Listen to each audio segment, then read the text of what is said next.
Okay, at this time, I'll call the meeting to order. At this time, I will call the February 14th, 2022 Board of Adjustment meeting for the town of Fuquay-Varina to order. Any evidence presented tonight for the board will become the property of the town. Anyone wishing to address the board tonight will be required to take an oath or affirmation issued by the clerk. The first order of business tonight is item number 2A, the approval of the minutes from the December 13th, 2021 meeting. The purpose of this agenda item is to consider approval of the minutes from the Board of Adjustment meeting on December 13th, 2021. Has everyone on the board had a chance to review the minutes? Very good. Does anyone have any changes that they would, or corrections to the minutes? Yes, Jeff. All right, Eva, you ready? I'll be nice. Page 15 of the minutes, page 18 of the packet. And these are mostly just small. But there is one substantive. The second to last paragraph, the fourth line down, states will not materially endanger the public health or safety if located. That should be where proposed. Where proposed? Okay.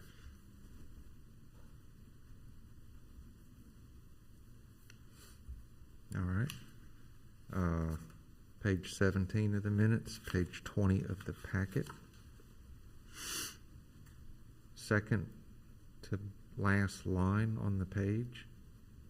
It should be AISLES.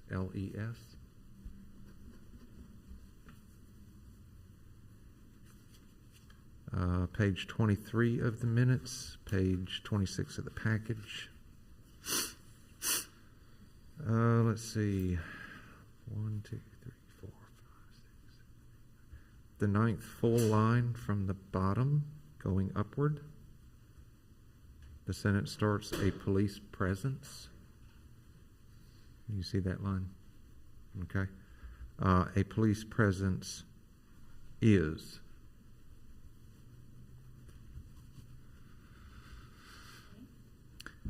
Page 24 of the minutes, page 27 of the package. Second to last paragraph, third line from the bottom. It ends, this one is a 3, and it should say story. Facility. 3 story. Mm-hmm. And then page 25 of the minutes, page 28 of the package. It is the second to last word on the page. Should be platted.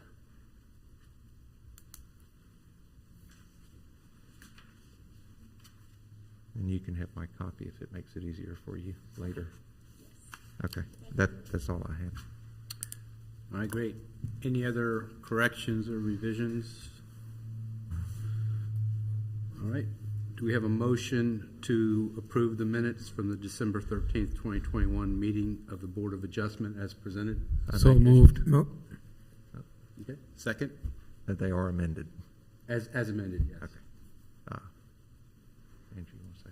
Yeah, I make motion to approve the minutes for the December 13th packet as amended. Second? Second. Very good.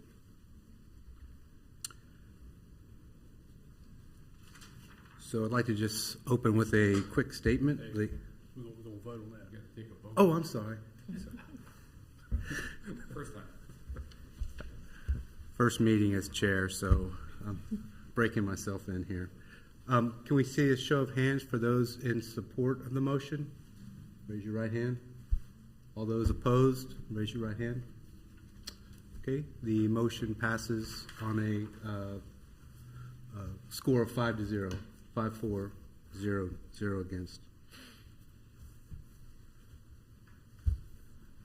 Okay, so now we'll proceed with a statement before we open the hearing. Quasi-judicial hearings are a time for petitioners to present justification for special use permit or variance requests, and for the members of the public to testify in support or in opposition to these presented justifications. Quasi-judicial hearings are unlike legislative hearings in that witness testimony is limited to the field of expertise or to a party with standing, and not general public comments in support or opposition. At this time, I will ask our planning director to review the protocol of the meeting for the witness testimony as it relates to this meeting. Thank you. Tonight's meeting is both in person and virtual. Tonight's meeting contains a scheduled public hearing. Due to the hybrid nature of the meeting, attendees will be able to comment both in person and virtually via the Zoom virtual meeting platform. Since this is a quasi-judicial meeting, anyone participating virtually will need to have both audio and video capabilities. Everyone wishing to testify or comment will need to be sworn in. When it's the appropriate time, the chair will first call on those wishing to address the board that are attending in person, followed by those wishing to address the the Board of Adjustment via the Zoom platform. All attendees that have joined the meeting virtually have joined muted. If those joining virtually wish to address the board related to a scheduled public hearing, they will need to notify the town host they wish to speak. For the public's benefit that might be joining the meeting via the Zoom platform, please press the raised hand button in the Zoom app to notify the town host you wish to address the board. After an individual has raised their hand, they will enter a queue. When the time for the scheduled public hearing begins, the chair will ask the town host to recognize individuals that have notified the town host they wish to speak by calling out their name. Individuals will be unmuted one at a time and invited to address the board. We ask all those wishing to address the board to begin their comments by clearly stating their name and address for the public record. This concludes the protocol for tonight's meeting.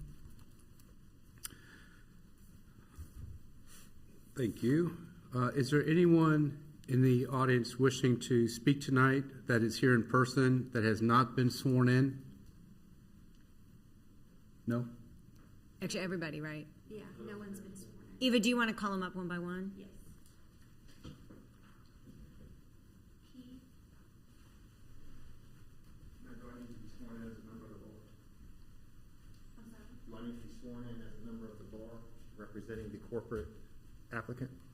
I don't No. know. We typically catch everybody. All right, that's fine. Just want to make sure. Yeah. You'll raise your right hand, repeat after me. I solemnly swear to tell the whole truth and nothing but the truth, I solemnly swear, I solemnly swear to tell the whole truth, nothing but the truth. so help me God. So help me God. For evidence For presented? evidence presented, For evidence presented, for evidence presented before the Board of Adjustment for evidence presented before the Board of Adjustment, of the town of Fuquay-Varina, North Carolina. the town of Fuquay-Varina, North Carolina. Blank, sorry. That's all right. Thank you. I will call the next person to be sworn in. Wayne Alden. You'll raise your right hand.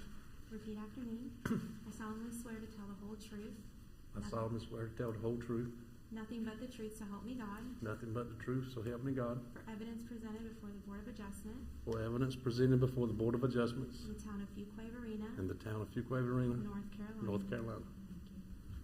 Thank you. Thank you. Stephen Lyons.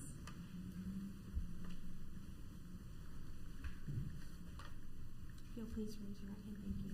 I solemnly swear to tell the whole truth and nothing but the truth, I solemnly swear to tell the whole truth and nothing but the truth. so help me God. So help me God. For evidence presented before the Board of Adjustment For evidence presented before the Board of Adjustments of the town of Fuquay-Varina, North Carolina. of the town of Fuquay-Varina, North Carolina. Thank you. Eva, There's. you If can just you swear raise me your in. right- Yes. If you raise your right hand and repeat after me. I solemnly swear to tell the whole truth and nothing but the truth, I solemnly swear to tell the whole truth and nothing but the truth. so help me God. So help me God. In the town, but for evidence presented before the Board of Adjustment, For evidence presented before the Board of Adjustment town of Fuquay-Varina, North Carolina. in the town of Fuquay-Varina, North Carolina. Thank you. Scott, is there anybody online that needs to be sworn in? There are their hands raised. Okay, very good. All right, so at this time, we're going to open the public hearing. Item number 4A is a special use permit petition for 6833 and 6837 Dwight Rowland Road, Stephen Lyons, Everlasting Life Christian Church, with parcel identification numbers 06871 117289 and 0687 118298. And this is Board of Adjustment Special Use Permit 2022-02.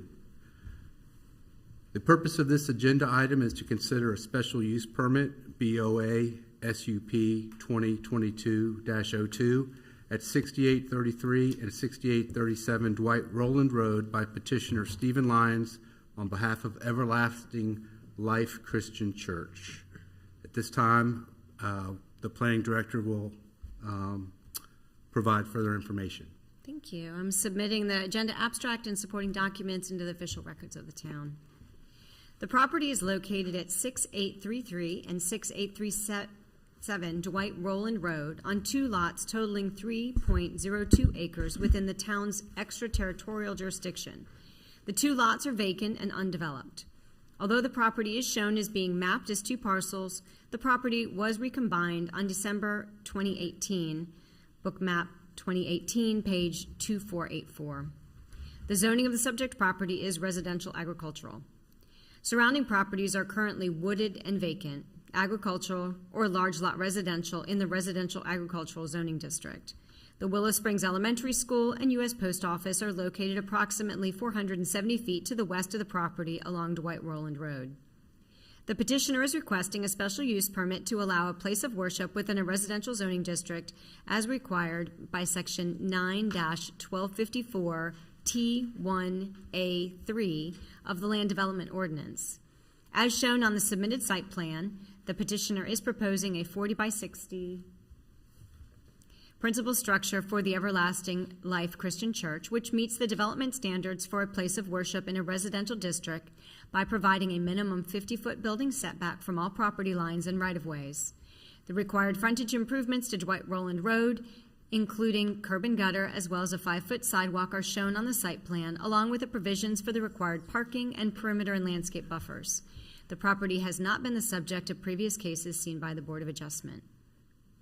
The petitioner has been advised that the burden of proof and evidence upon submitting such application is the responsibility of the petitioner. Such proof and evidence presented must demonstrate that the required findings of fact have been met. I am available to answer any questions. Any questions for the town at this time? Okay, well, if not, will the representative for the petitioner for Everlasting Life Christian Church please come forward and make your presentation? When you come forward, please state your name, your profession, and your address for the board, please.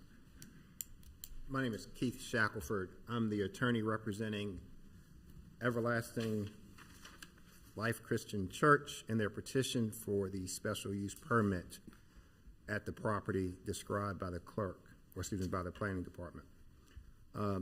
You will hear today in just a minute from 2 witnesses primarily. There may be a third that arrives late, but 2 witnesses that will testify about the 4 elements that must be shown to you in order for you to grant the special use permit. Wayne Maudlin, who is the surveyor and has laid out the plan for you, will be the first to speak, and then Pastor Stephen Lyons will speak second.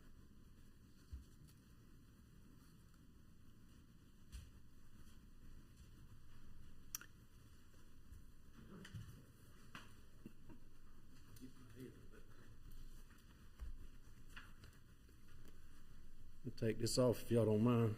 Good evening, board members. I'm Wayne Malden with Malden Watkins Surveying at 139 North Main Street here in Fuquay. And we put this preliminary site plan you have before you here tonight for the church together.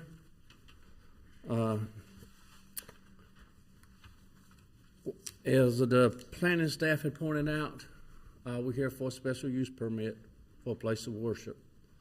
It's a very small church, just getting started. That's why we only see like a 40 by 60 building here. It's also located out in the Willow Springs area, down just past like the post office and the school. The surrounding pieces of property are vacant, so we're not going to be pushing up on anybody or infringing on anybody's privacy.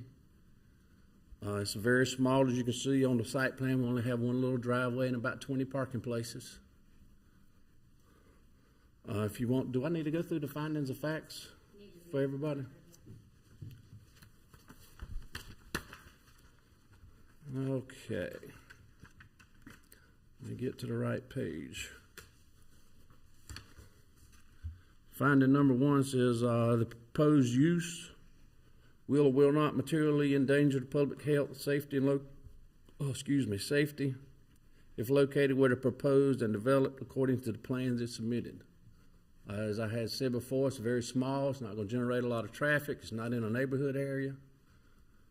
So we're not going to be interfering with any of that. The town is going to require road improvements and stuff to that area. That's only going to improve the public safety. It will improve it, help the school, help the post office too. I don't know if any of you have any youngins out there in that area, but when school's letting in and turning out, they do back up quite a bit there at the school. So whatever improvements we do can only help that situation. Number 2 says the proposed use meets or does not meet all the requirements and conditions and specifications. I think as the staff has said, we do meet all those uses. We're not asking for any special consideration except for the opportunity to put a place of worship on this lot that we have. We do meet the size requirements. We can meet all the minimum setbacks and everything that the ordinance requires. Number 3, proposed use will or will not substantially injure or injury or value or the value of adjoining property of the use of the public necessity. That's a mouthful. Like I say, there is nothing there immediately adjoining us for us to devalue in any way. Most of my experience has been a church is going to be a nice fit to any neighborhood. It's going to be an asset to the community and the neighborhood in there, and it should in no way devalue anything around us. And number 4 says the location and character of the proposed use, if developed according to the plan submitted, will or will not be in harmony with the area in which it is to be located and in general conformity to the planned development of the town of Fuquay-Varina and its ordinances. As we have stated here, we will abide by all the town's rules and regulations for building. It has a lot size requirement, there's lighting requirements, parking requirements. They even have facade, building materials and all that stuff. And we are aware of all those. We've had meetings with the town staff, and we will conform to those. I think that covers the major 4 facts. If anyone has any questions here, I'll be glad to try to answer them. If not, thank you.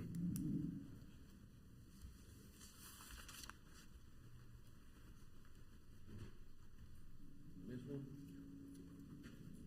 No, I did the 4th one. Someone needs to be contributing factors. I'm not sure who. Oh, I can do that. That's all right.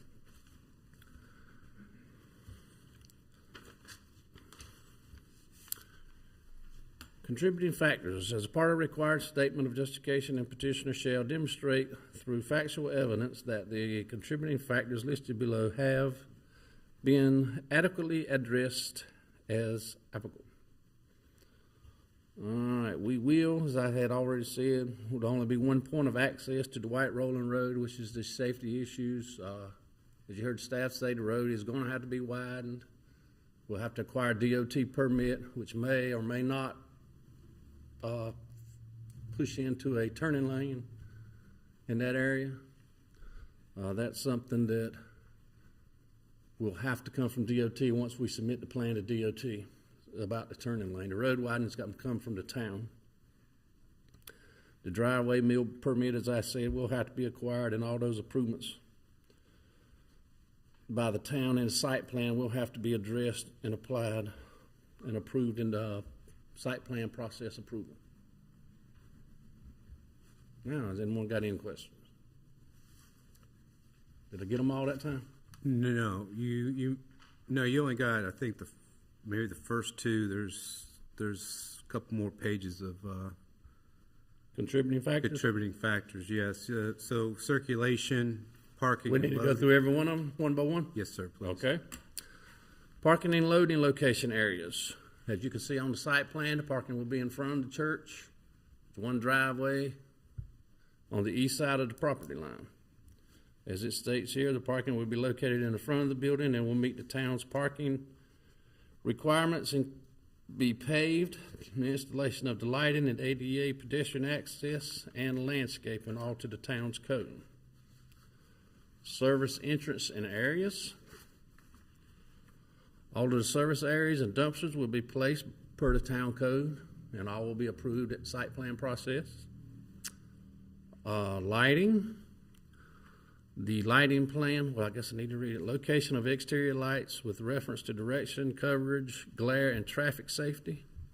All of that is usually done at site plan process and will be done with a lighting plan that's usually done by Duke Progress Energy at this point. Utilities, there are none out there in that area. There's no water and sewer that can be tied into, so the church is planning on at this point using well and septic tanks. Open space and landscaping. We'll make every effort to save the existing trees. If you can see by the site plan, the trees are on. Do you have an aerial photograph of them? Probably not. The whole area where the parking lot and church and stuff is located at right now is in an open field, cultivated field. There are a few trees up at the front, also over on the left-hand side of the property and around in the back. But our plan is to leave those trees. The only ones that will be taken down is the ones that's going to have to be taken down for the road widening along the road that the town is requiring, and a few to get our driveway across the road ditch. All of the others will be left where they are.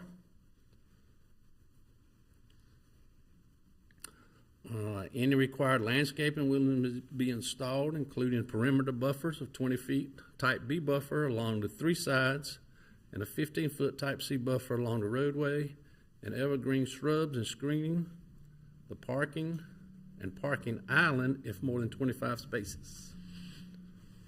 So right now we don't have 25 spaces, but we do have a parking island, as you can see when you turn in there. So that will be landscaped as well as the rest of the required landscaping. Environmental protection. Floodplain, riparian stream buffers, wetlands, steep slopes, heritage trees, avoid clear cutting. As I mentioned before, we're going to try to avoid all environmental features. If we have any located on the site, the buffers are shown as attached on the preliminary plan. There are not any buffers out here. The only environmental feature is the dashed dotted line that you see, which is flood hazard soils based on the Wake County and Town of Fuquay's soil survey. The effects to the adjacent property included but not limited to noise, odor, lighting, and traffic. Adjacent lots on our site on both sides and on the rear are vacant at the time. If approved, our site will have very little impact on the community. The primary use of our facility will be certain days of the week. The building is in the middle of the open field. We're not talking about a business or something that's going to be operating every day. We're talking about a small church that's going to have services maybe twice a week and some Bible meetings maybe once or twice during the week. Mr. Lyons is here. He can tell you more about the meetings during the week.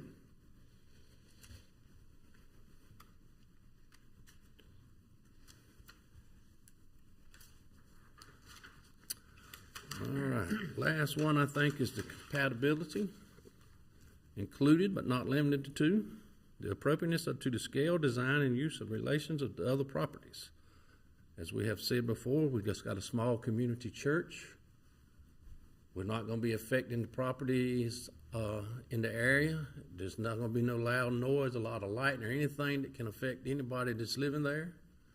Right now, as we have mentioned, there are no adjacent property owners. The property on all three sides of us is vacant at the time. Even the ones that are vacant are being not vacant, but are being used, as the staff mentions, about 400 or 500 feet back towards the school. And we're talking about the elementary school and the post office. So when we're having church or church services, those are going to be closed. All righty. I think that covers them all this time. All right, thank you. Any questions for the witness by the board? If not, thank you. Thank you, sir. Is there anyone else who would like to speak in favor of this petition? Please. Also remove my mask as well. Sure thing. Good evening, board. My name is Stephen Lyons. My home address is 604 Hadlow Street, Fuquay-Varina, North Carolina, 27526. I'm not only founding member of Everlasting Life Christian Church, I'm also the pastor. My wife, who is here as well, I couldn't get her to be a witness on this evening, but she's right back there. I told her I speak not only on behalf of our family, but as well as on behalf of the ministry. We do have a few supporters out here, as you can see as well. In the audience, we have some who've joined as well, a handful who are online. I want to first just thank the town on this evening, some of the planners, Jessica and Melissa, Sigmund, Grant, as well as Ms. Pam for their time and during the pre-submittal meetings that we had. And, I'm excited about this opportunity to address you regarding our project and the development of our land off of Dwight Rowland Road. The members of Everlasting Life Christian Church have worked long and hard for the last 12 years to not only raise funds to purchase this land, but to maintain its upkeep while we patiently wait to build what we believe God has called us to build. I've been a proud member of the town of Fuquay-Varina and since 2003. I like to just say the year because, that time increases as time goes by. So since 2003, when I graduated from college, and am proud to call Fuquay-Varina my home. And just like this development, I believe my residence here is divinely orchestrated. Our church believes that we have been called by God not just to build a place of worship for us and our members, but to build a place that will help our fellow neighbors, this town, and surrounding communities. We have been called not just to preach and teach about the love of God, but to demonstrate his love. Living in this area, we've been able to meet so many phenomenal people who share our desire to help and grow our community, from other church leaders and congregants to other nonprofits and business owners.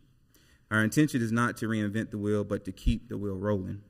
Just when asked, Jesus asked over in Mark chapter 12, verses 29 through 31, what's the most important commandment of all? And he says, the most important one is this, to love the Lord thy God with all your heart, with all your soul, and with all your mind, and with all your strength. The second to this is to love your neighbor as yourself. There is no commandment greater than these. These verses remind us that true love for God, who, mind you, we cannot see, is really manifested when we care for, support, uplift, encourage, and provide hope to individuals, strangers, and even family members who we can see. Many times we see these individuals on a daily basis. There is no law above loving our God and loving our neighbors. And since we don't live in a vacuum, it's times like this when the world is not only in need of a Savior, but people need to feel genuine love, see genuine love, and be genuine love. Our place of worship will not only provide us with a place to worship, but it will be a place where we will continue to show and demonstrate the love that we have shown throughout this community over the last several years. We will continue this by using the teachers, instructors, and retired educators in our church to provide programming for kids and seniors in our community.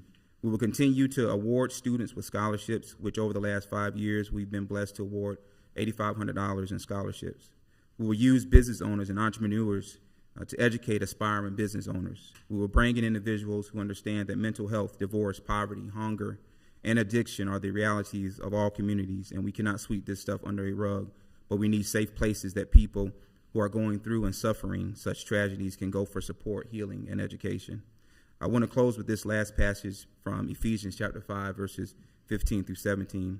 It says, so be careful how you live. Don't live like fools, but like those who are wise. Make the most of every opportunity in these evil days. Don't act thoughtlessly, but understand what the Lord wants you to do. It is clear to me what the Lord wants us to do.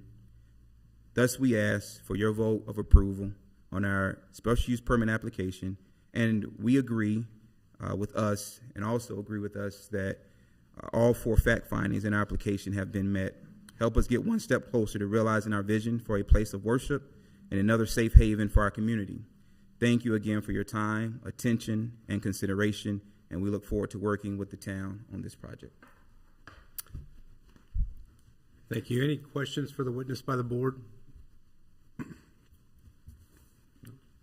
No? All right. Is there anyone who would like to speak either in favor or in opposition remaining on this petition? All right. At this time, I'll close the public hearing and ask the board if we have any discussion about this petition.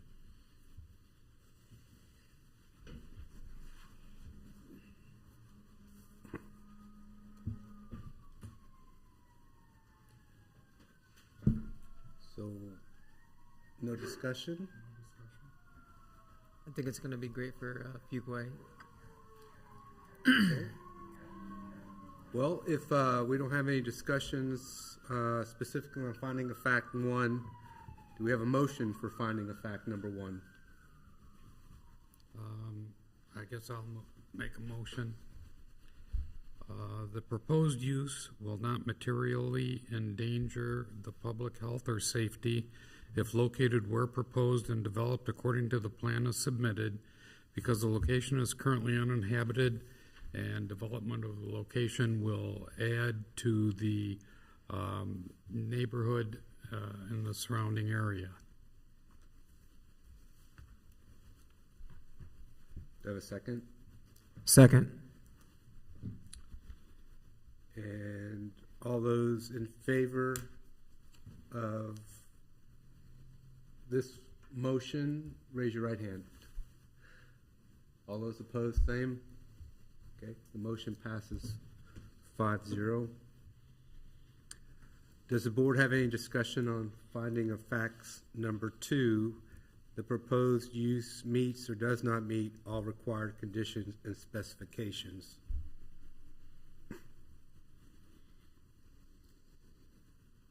And if no discussion, do we have a motion? I'll make motion to approve the second finding of fact. The proposed use will meet all required conditions and specification of Section 9(1)(2)(5)(f)(a) of the town ordinances. The lot size is 3 acres, and the principal structure will have a minimum setback of 50 feet from all property lines and public right-of-ways. Do we have a second? Second. All right, all those in favor, raise your right hand. And all those opposed, same. The motion passes 5-0.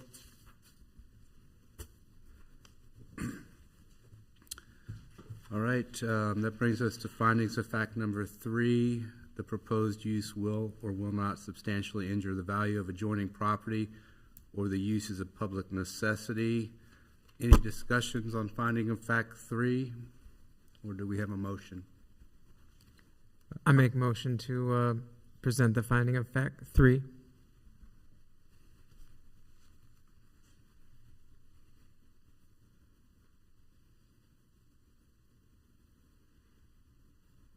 Oh, excuse me. Yes, the finding of fact 3, I'm sorry. The purpose use will not adversely affect the adjoining property. The properties to the east, west, and north are each vacant. The property across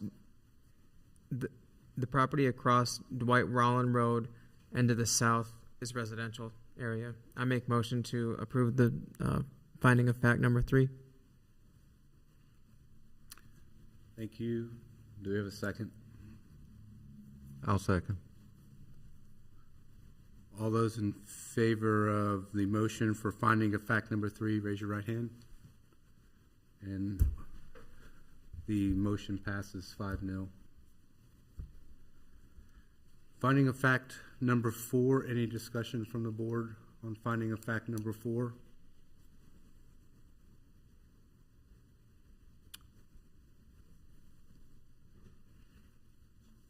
Do we have a motion? I'll make motion to approve finding of fact number 4. The purpose use, if approved, will be in harmony with the existing uses in the neighborhood. An existing use to the west is the post office and Willow Springs Elementary School. The adjacent lots are vacant, while there are single-family homes across Dwight Rollin Road. The proposed use of the subject lots will be an asset to the community. Okay, anybody want a second? I second. All right, all those in favor of the motion for finding of fact number 4, raise your right hand. And the motion passes 5-0.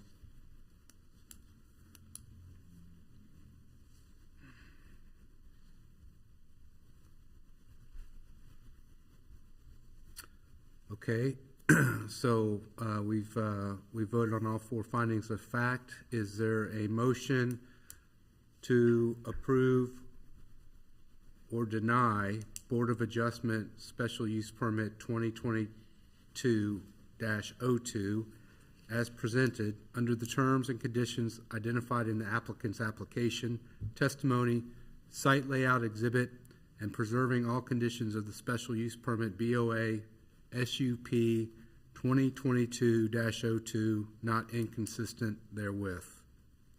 I'll make a motion that the board approve special use permit BOA SUP 2022-02 as it has met all 4 findings of fact.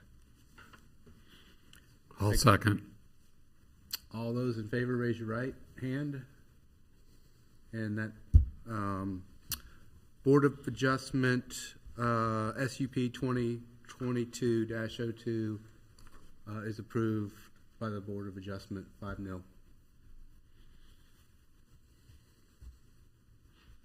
Okay, we thank you for your time this evening.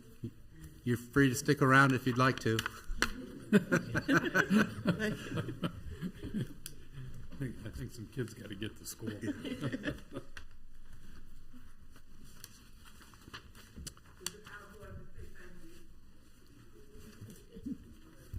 All right, that brings us to new business for this meeting. Item number 5A, the election of Board of Adjustment Vice Chair 2022, I think. Not 2021, right? 22. Yeah, just noting it says 2021. Okay.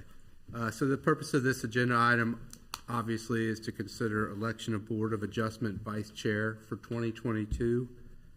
And at this time, we'll let Pam provide some further information. Really, we're just looking for members to nominate someone to be chair, and then you vote on it. Okay, that's what I thought. I'll nominate Jeff Yeager again. Okay. Any other nominations? If not, do I have a motion to nominate Jeff? You've made a motion? Yeah. You made a motion. Do I have a second? I'll second that. Okay, all those in favor, raise your right hand. And Jeff abstained, but 4-0 vote. Okay. Thank you. And let's see. I think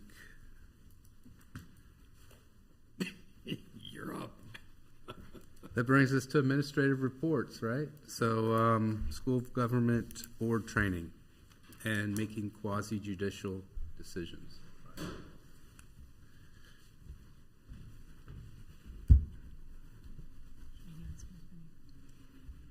Do you want the clicker? Yeah, Or you want us good. to click with you?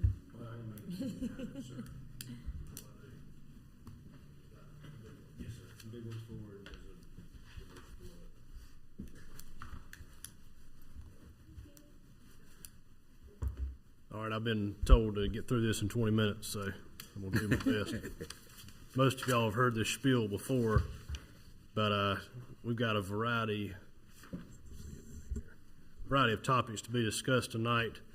Quasi-judicial hearings are unique. Most of what the town does are legislative decisions. The town board, you come here, they make legislative decisions. Planning board, it makes legislative decisions. But here in Fuquay, all of our quasi-judicial decisions are made by the Board of Adjustment. And the classic three that are set out by statute are variances, special use permits like we had tonight, and appeals of the administrator's decisions. There can be a fourth one. It can be other decisions delegated by the town board, like housing appeals and different things in the LDO. There could be a possibility that we could see those type of things. But the classic ones are variances, special use permits, and appeals. Special use permits used to be called special exceptions and all the materials, but now we've lined ours up with what the recent statutory codification calls it, and that's a special use permit. So, we're quasi-judicial, which means that we're court-like. We have to use competent material and substantial evidence in making our decisions. The Board of Adjustment makes this decision. Any appeals go up to the Superior Court. They're not appealed to the town board or any legislative body, but they go straight to a court. So we'll discuss variances. First, variance findings.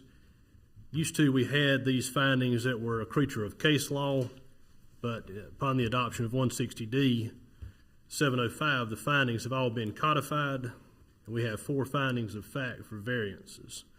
The first one is that unnecessary hardship would result from the strict application of the regulation. It's not necessary to demonstrate in the absence of the variance, no reasonable use can be made of the property. Number 2, the hardship results from conditions that are peculiar to the property, such as location, size, or topography. Hardships resulting from personal circumstances, as well as hardships resulting from conditions that are common to the neighborhood or the general public, may not be the basis for granting a variance. And with 160D, a variance may be granted when necessary and appropriate to make a reasonable accommodation under the Fair Housing Act. That's kind of a new element to the second finding. We haven't had that come up, but that's in the statute. And the hardship did not result from actions taken by the applicant or the property owner, but a property owner can buy property with an issue and then bring it before us. That can't be held against them. They can bring a property that's not in conformity, that they're looking to get a special use permit or a variance. The act of purchasing is not a self-created hardship. A self-created hardship would be you have a lot and you carve off a piece at the back and sell it to somebody else, and all of a sudden you have a setback problem. That's a self-created hardship. But just buying a property in and of itself is not. And then the fourth one is your catch-all. The requested variance is consistent with the spirit, purpose, and intent of the regulation, such that public safety is secured and substantial justice is achieved.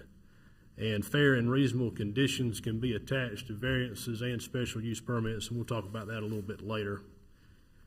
Next one, we've got a few examples here of what's a legal or an illegal variance. Allowing for the reduction in the required number of off-street parking spaces from 13 to 11. Is this a legal or illegal variance? What do you think? Legal. Legal, right answer. So we're varying within a scope, from one measurement to a lower measurement or within a certain parameter. It's not what we would call a use variance. Is still dealing with a standard, so we can vary standards. The next one, allowing a daycare facility in the CN district when, according to the zoning ordinance, daycare centers are not allowed in that district. And I'm not talking about a special use permit. Will that be legal or illegal? It's illegal because this is a use variance. Yep. And then allowing a reduction in the required rear yard setback from 30 to 27 feet. It's legal. That's legal. Classic variance. Yep. What is a special use permit? Their use is permitted due to their special nature and require approval by the Board of Adjustment after a public hearing. So you've got a certain zoning district that has permitted uses as of right, and then there's some of these that are kind of on the periphery that they may fit, but they need an extra look or an extra set of eyes on them. They need a Board of Adjustment approval. Those are classic special use permits, such as in the residential ag district, mobile home subdivisions, airport landing strips, heavy industrial district. We've got incinerators, shooting ranges, salvage yards, landfills, these type of things they have the potential to be intense uses or offensive uses. And if you look at our LDO, we have a use table that sets forth what is permitted in each district and what's a special use permit in each district. So it varies by district. Some special use permits have prescribed performance criteria. in the ordinance that are additional requirements that they have to meet if it's going to be a particular use in a particular district. There again, the Board of Adjustment can attach fair and reasonable conditions when approving a special use permit. And then we have 4 findings with special use permits, which y'all heard tonight. The first one is the proposed use will not materially endanger the public health or safety if located where proposed and developed according to the plan as submitted. Proposed use meets all the required conditions and specifications, will not substantially injure the value of adjoining properties or the uses of public necessity. And the locations or character of the proposed use, if developed according to the plans, will be in harmony with the area in which it's to be located and in general conformity with the plan of development. So we talked about all these conditions, about maybe adding some appropriate conditions. And 160D actually speaks to this. Yeah, classically, we have been able to add those just based on case law and other things. But we can impose zoning-related conditions such as maybe a buffer, an increased buffer requirement, a requirement that a street and right-of-way be dedicated to the public, that provision be made for rec space and facilities. But under this section, you can't require increased taxes, impact fees, building design elements that fall within the limitations of our statute that we can't regulate residential building facades. You can't impose a fine or a fee for them to take this type of thing. But it has to be a zoning related, and it's usually buffers or some kind of increased setback to make a use appropriate in the district that it's in for a special use permit. So that was kind of a 160D update as well. Okay, what's an appeal? If someone disagrees with a final and written decision of the zoning administrator, that's the planning director, Pam, if she gets out of line, they'll come see us. And the zoning administrator's decision can't be overruled by the governing board, except they could possibly, change the ordinance. That's the only way they can undo that. But if the decision gets appealed to the BOA can reverse, modify, or affirm in part the decision of the zoning administrator. And then the appeal from there will be to Superior Court, just like the other two. These are probably the least common cases that we will see, because they do such a good job, so we don't have many of them come before you, but that is a possibility. So appeal cases are handled. There's a application submitted to the clerk. Whatever's in the record is set to the Board of Adjustment members and the applicant. The person whose decision is being appealed, most of the time the planning director appears as a witness, and we can also have a request for an expedited hearing under the statute. And on appeals, they're a simple majority vote as well. So variances require a 4/5 vote, but special use permits and appeals are both just majority vote. We all have a BOA rules of procedure. All the ancillary boards of the town have rules of procedures. We have ours, and we regularly update those, and they deal with, how officer elections occur, regular meetings, attendance requirements, how abstentions are handled, making motions, dealing with conflicts of interest, all the classic things that would be in a set of rules of procedure. And in looking at rules of procedure, you always want to make sure they don't conflict with the zoning ordinance or the general statutes. If it's in the code, we try not to put it in the rules of procedure. Make sure that the chair has them at all meetings and make sure that they are followed, because that is an element. If we ever were appealed and we don't follow our rules of procedure, that could be something that could cause it to be remanded or reversed. So it's important to follow our rules that we create for ourselves. So hearing overview. Application must be complete and submitted on time before the case is processed. I take it that's still the second Monday of the month. We generally do the first Friday, but okay. That used to be what it was. This is old news. Public hearing must be properly advertised, so it's posted, newspaper advertised, and it's also a mailing, correct? So that all goes. Signs on the property. Yeah, okay. And town hall and website. So we have all forms of notice. And that goes with this being a quasi-judicial hearing. You obviously had to preserve due process. You want other people around you to know about what's going on. The purpose of the hearing is to gather evidence. People give evidence. They're sworn in just as if they were before a court, because they are making a sworn testimony. The decisions are made based on material, competent, and relevant evidence. It's not just over financial impacts, but it's important that the factors be considered and each one is gone through one by one, and that the evidence considered is material, competent, and relevant. So, Board of Adjustment must make findings that support their decisions for variances and for special use permits and appeals. It's important to go through these findings, discuss them, and make sure you always have a why. It's not just make the motion that, yeah, it meets this, but always have a why. And the way our sheet goes with the petitioner, yeah, it has that why section, so that's a starting point to consider. And also, you know, what testimony is heard here at the hearing as well can go into factoring that in. It's important to build a record, discuss it, because if we're ever appealed, the transcript of this meeting will be, you know, printed out and used, because the judge that's hearing this thing was not here, and all he's got is what's on the record. So we might have something in our heads that we're thinking, but it's better to get it out and get it read into the record, or to have testimony by witnesses or ask witnesses additional questions, which the board always has the latitude to do.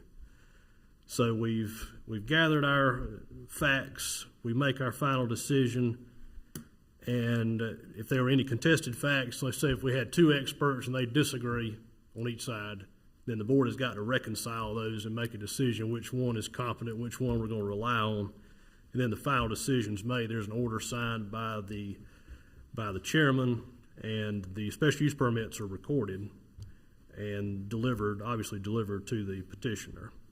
And again, all these decisions are subject to appeal.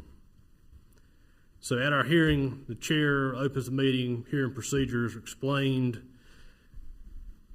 The chair goes through, which we don't necessarily do this, but the members are aware that if you have a conflict, you have an opinion on the case that's not subject to change, you have a financial interest, you've had ex parte communications, all these factors, you know, the members have a duty to disclose those to the board.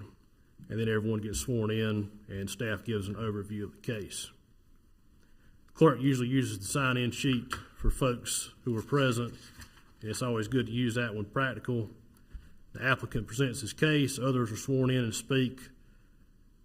Anyone can be cross-examined. You know, if the petitioner puts forth evidence, you've got someone coming and refuting that, then they've got to have the ability to cross-examine. So sometimes there's a certain amount of back and forth that goes on, and that's just part of your due process rights as a petitioner. And again, hearsay is mentioned in here. Hearsay should not be relied on because that's not within the material, competent, and relevant evidence standard.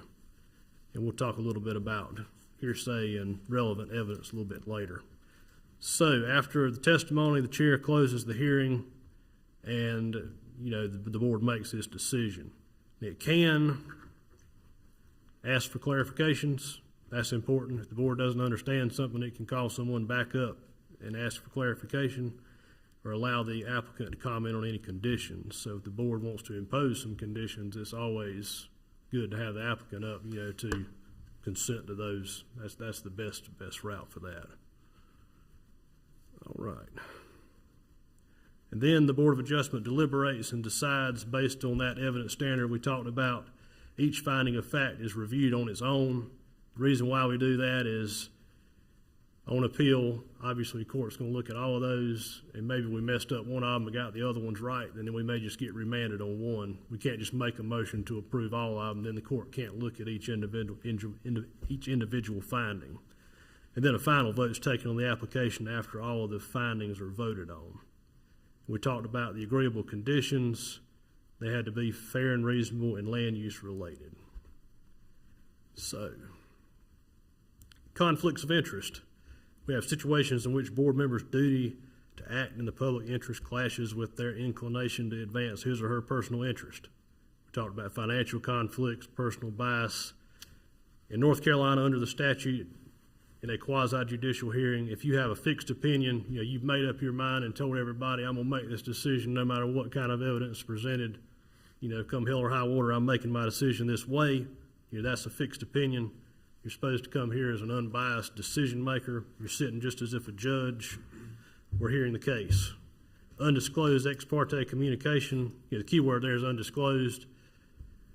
Key there is, you know, we're all here, local people come up to us in the grocery store and they say, hey, what do you think about so-and-so? You know, the proper response is, I'm on the Board of Adjustment and I can't discuss the case. If you go out and look at a piece of property that's the subject of a SUP, don't go with the applicant and let them show you around, because that could, they're obviously going to advocate for their case. There's nothing wrong with somebody coming up to you and saying, hey, what do you think about so-and-so, as long as you answer it in the right way and say, look, I can't discuss it, because people will do that. Because people don't understand the quasi-judicial versus legislative. A lot of people think that, I'll just make them like me, so then they'll vote on it the way I want them to. So it's important at the beginning when we talk about conflicts and all, that any board members, if there was any, just that it be disclosed. And most of the time it's not an issue as long as you responded to it in that way. If you have a close familiar or other business or association or relationship with the applicant, you have a financial interest in the outcome, those are classic conflicts of interest. So we get into some of our evidence, admissibility of evidence. Competent evidence. There was a law passed dealing with expert witnesses, and this is why we ask when people come up here, what are your professional qualifications? Because the statute does not allow us to rely on lay witness testimony on property values. You would need an appraiser or a broker or someone who's an expert in that area if we're going to get into an argument about property values. And there's always common sense you can say, like tonight, there's nobody to oppose. You can use a common sense that it fits within here, and obviously you're not asked to remove all common sense from things. But if there are people in here arguing about value and there's two sides, then it's really important to have that expert, because if not, you can't sort out the facts and decide which one you can rely on, which one you can't. Increases in vehicular traffic. We need to have someone who is an engineer, preferably a traffic engineer, if we're making an argument about traffic and we've got facts there that are in dispute. And other areas of expertise, appraisers, engineers, other professionals have expert knowledge in. We've had people who were experts in electromagnetic fields come here and make testimony before. So there's all kinds of experts out there. And also with competency, those are dealing with competency of evidence, and also hearsay. The classic definition of that is an out-of-court statement that's being offered to prove some truth or some matter here, but it's an out-of-court or out-of-hearing statement that somebody else said, and you're trying to bring it in to prove something. That doesn't work in a judicial hearing. You've got to bring that person in and have them testify. You can't just say, well, my mother said 20 years ago X, Y, Z, and bring that in. Now, there's all kinds of exceptions to that, but we usually don't get into that. The majority of people will come in and just use classic hearsay. You have to hear it and disregard it. So we've got a few types of evidence here. We have a petition signed by 100 persons. Is that evidence, or is it admissible evidence? No. Like I say, just because an issue is popular or something, then that's not competent and relevant evidence. And it's also dealing with people who are not here to testify, so it would have a hearsay element to it as well. I saw it with my own eyes. Good, bad, that's good evidence. Eyewitness testimony. That's your classic testimony. Here's one. My mom, who couldn't be here, is 84 and has lived here her whole life, says she can never remember anything being on the property, and the applicant is lying. Now, that has all kinds of issues. That has some hearsay, some relevancy, some competency. That kind of covers them all. And here's another one. I just moved here from New York, and we would never allow that to happen there. Your people are nuts if you approve this application. There again. Welcome to North. Better be careful who I talk about around here. And the next one, I live next door, and if you allow it, I'll never be able to sell my house. That goes at the competency of evidence. When we're talking about the statute requiring an expert, if we're going to get up here and argue about values, then we need to have experts to argue that. Okay, cross-examination. Anybody who's up here testifying is subject to cross-examination by the opposing party or by a person who has standing. This can occur at any time during the hearing, obviously subject to the rules imposed by the chair. We don't want people jumping up and down. You want to give people their time and then have their time for cross-examination. A lot of back and forth and conversation between petitioners and others is usually not productive. But all of this is an element of due process. The Board of Adjustment also has the authority to subpoena witnesses. If we wanted to bring somebody in, we could do that. I've never seen it happen. It was threatened one time in the past. But, yeah, that's interesting. It's in the statute that we can. So, making our decisions, what are the facts heard during the case? How do these facts relate to the findings? We talked about building the record. Are there facts that need to be reconciled? That's if you have two opposing facts out here, two experts. You've got to decide which one we're going to rely on. And does your decision make sense? Are you being reasonable? Common sense is not something that you check at the door, obviously. Okay, making decisions. For the Board of Adjustment, all variance decisions require a 4/5 vote in favor of the applicant. And last time I checked, that's 80%. And out of a board of 7, a constituted board of 7, that would be 6 votes out of 7. And you calculate your decision based on the number of persons on the constituted board that are eligible to vote. Now, we can change that denominator if there's a vacancy and we don't have an alternate here to serve, or if there's a valid recusal. You know, someone has a conflict and they're recused by the board. Now, if you're just absent, that doesn't reduce the denominator for determining our vote. Because most of your boards, you just have a quorum and it's a majority vote. Pretty easy to deal with. But here, the way the statute reads is this of the board, which the board is the constituted board. So most of the time, 7 is our denominator. Because usually we've got some alternates. So if we have someone absent like we've had tonight, like Janelle's absent, so our denominator is still 7. So for a variance, we would have to have 6 votes, even though 6 people were here, including the one online. I don't know, was she here the whole time? Unfortunately, she jumped off. Okay. But with special use permits, we are at a lower standard. We've got a 4 out of 7, which is a majority vote for special use permits and for appeals.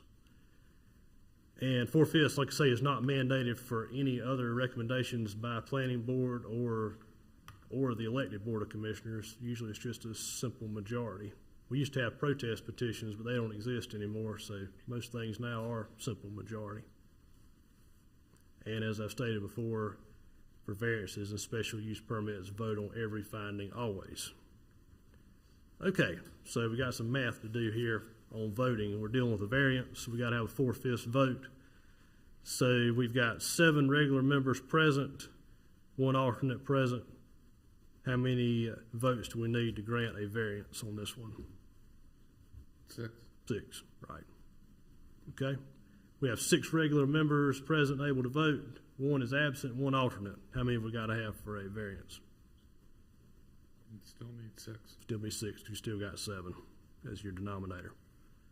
Okay. You've got 6 regular members present and able to vote, and 1 regular member recused.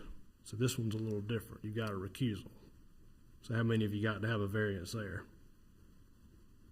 5. 5, that's right. Your denominator's 6 now. And this last one, we have 5 members appointed and present. And we have 6 and 7 are not filled, so those are vacancies. And we have 1 alternate. So how many have we got to have there? 5. Got to have 5. Present. Yep, because your denominator's 6. 1 alternate president, so it's 6, so you still need 5. Got to have 5, that's right. All right. Okay, special use permits and appeals. We can make the assumption the same of these because we're a simple majority of the constituted board. So we have 7 regular members present. How many have we got to have? That's the classic case for a majority. 4. 4. Okay, 6 regular members present, and then 1 alternate, and then 1 regular member is absent. Same number there. That's 4. You've still got 7. Okay, you've got 6 regular members present and able to vote, and 1 regular is recused. Still got to have 4 because we can't have 3 point whatever. Even though our denominator is now 6, we still have to have 4. Yeah, we had that last meeting. So That changed when our numbers changed because we used to be 6 before we were 7. That made for more fun math. So if there's an alternate here, they don't assume a seat? They do. Mm-hmm. Okay. Yeah, in that one there's no alternate. So well, I was just wondering the one above that says 1 alternate in the audience. Yeah, but at the very top one, we've got 7 present, so the alternate just sits there Okay. because you got 7 already. That next one, you've got 6, so the alternate would actually be part of the 7. They're not treated any different. Yeah, but they'll come in and fill in a seat up here with the board, right? That's right. Not in the audience. That's right. Okay. Yeah, we start doing our count before the meeting starts. Yeah. Call them up. Okay, and the last one, 5 members are appointed. We have 2 positions that are not filled, and we have an alternate. How many we got to have? Still 4. Yeah. Okay. All right. Make sure you listen to the factual evidence that's being presented. Is it reasonable? Does it make sense? Ask questions, build your record. If something doesn't make sense, chances are you're not the only one that feels that way, so ask the questions. Has the factual evidence given provided you what you need? Do you need more? If you need more, you can always continue the case. That's always to be encouraged, especially if it's something with controversy that has multiple witnesses. If somebody can't make a finding or there's an issue, you can always continue the case. Your dues, give it your best shot. This is not an exact science. Make findings based on the evidence presented. Make your decision based on your findings. Make sure there's enough discussion to give a judge a reasonable opportunity to be here and understand what we talked about and what went on at the hearing. And if one of the required findings is found in the negative, still continue through the other ones and make your findings and your vote. So that's it. My favorite time, adjournment. Any questions? I did pretty good. Only 5 minutes over. Do we need a motion to adjourn? You do. I make a motion. Yes. Motion Second to adjourn. Second the motion. All those in favor, raise the right hand. And all those opposed? Okay. Motion passes 5-0. Now, I believe we will be